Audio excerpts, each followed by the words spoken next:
let's get to today's big deal news. Palo Alto Networks buying CyberArk, a deal worth about $25 billion. Joining us first on CNBC is Palo Alto CEO Nikesh Arora and an old friend of mine, CyberArk software founder and executive chairman Udi Mokady. Wow, I can't believe, Udi, you're back. It's been a long time. I'm going to let Nikesh have the first. Yeah, you look good. I'm going to go to Nikesh first, and then we'll go to you. Nikesh, you didn't have a lot of identity theft, which is something that we care tremendously about, because once you get into the keys of the kingdom, then everybody is vulnerable. Why did you need to do this deal? Because you got really good platformization going on right now.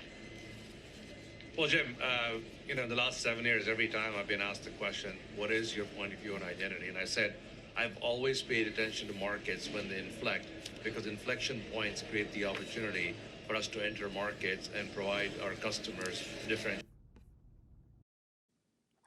So I want you to pay attention to what he just said, right? First off, when he touched on, once you get the keys to the kingdom, the keys to the kingdom, what that means is think of yourself as, put yourself in an attacker's mindset, right? Say you're trying to break into a business or something like that. Well, one of the best ways to gain access into those systems, networks, and software is to impersonate a credentialed person. So someone who already has access, right? So identity theft, the whole thought process around that is, if I'm a bad actor, if I can pretend to be a legitimate source, if I can, have this pretend like it's coming from a clear IP address, for example, if I can get an employee's login, those things then gives me an opportunity to get into the system. Now, say for example, if you have your system segmented and you have only certain access to software programs that is role specific, yes, you may be able to only get to a certain point. But once I get into a system, if I'm a bad actor, that's really all I need. Now I can do some social engineering, maybe core somebody else who's on the team, some higher ups and some director levels and stuff like that. So identity theft and identity and access management is so important. And CyberArk that's one of their go-to leading service and products is identity management, identity protection. So this is a huge deal. Let's continue. Service. And I believe with the AI wave we're seeing all around us, with agentic AI, with 88% of all ransomware attacks driven by credential theft, identity is an unsolved problem. In that context, we looked at every player in the market, obviously, and I don't believe identity inflection is going to happen with a new player. I think the existing players are strong, with CyberArk being the strongest player in the space, and we spent a lot of time, Udi and myself and his team, I believe they are poised to go and disrupt this market and create the Boom. So what he's talking about is an inflection point. They're going to throw around a lot of terms, but I'm going to try my best to break it down in layman's terms, right? What he's saying is the rise of AI is everywhere, from Canva, from our cell phones, from, pretty much any type of application you use already have some form of AI. If they don't already have it, it's in the works.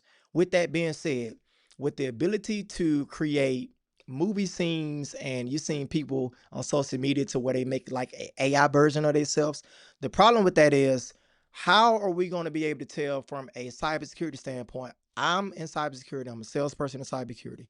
When I'm talking to customers, I'm thinking to like, okay, where are they pain points? And it's right now what I'm hearing in the marketplace is around the whole idea of how are we going to protect ourselves against AI security, AI ransomware attacks, AI identity theft, credential theft, pirating in terms of impersonating a credentialed person who has access. How can we tell the difference between a real person and a fake person? The better AI becomes, the harder it is to protect.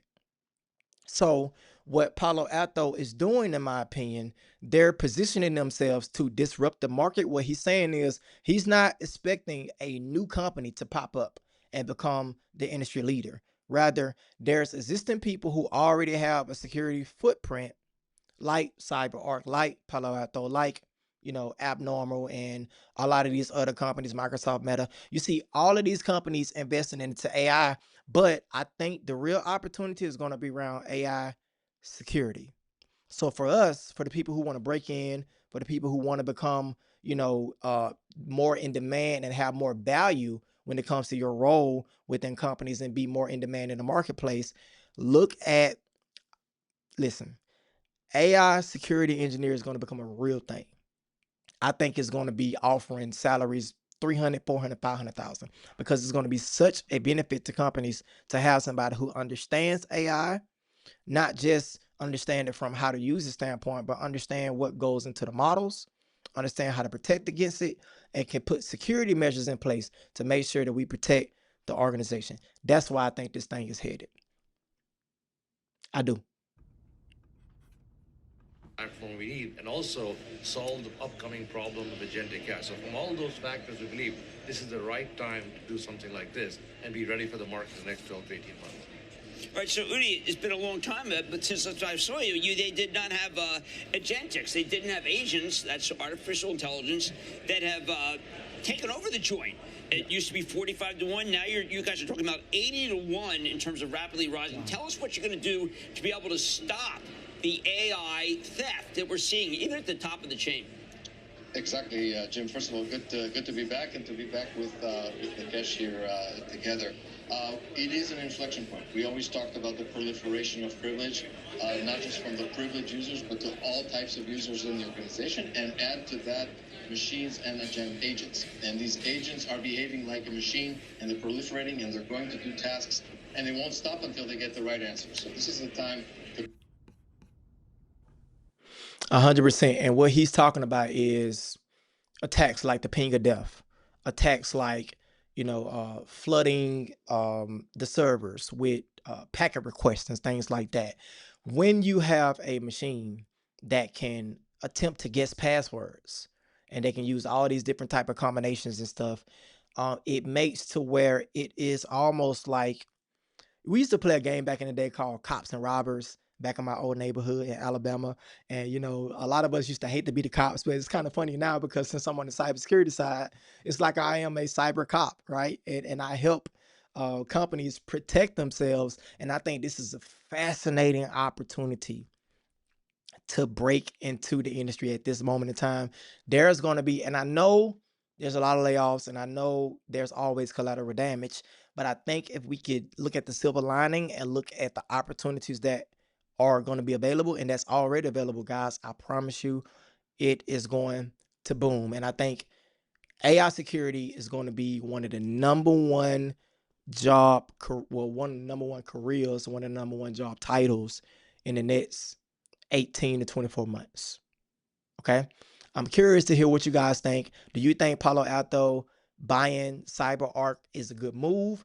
What are your thoughts around that? How do you think they're going to integrate it into the company? He mentioned that it'd be ready, to go to market to 12 to 18 months. I'm curious to see how they're going to make that happen, man. So if you haven't already, like the video, subscribe to the channel for more information like this. I'll talk to you soon. Peace.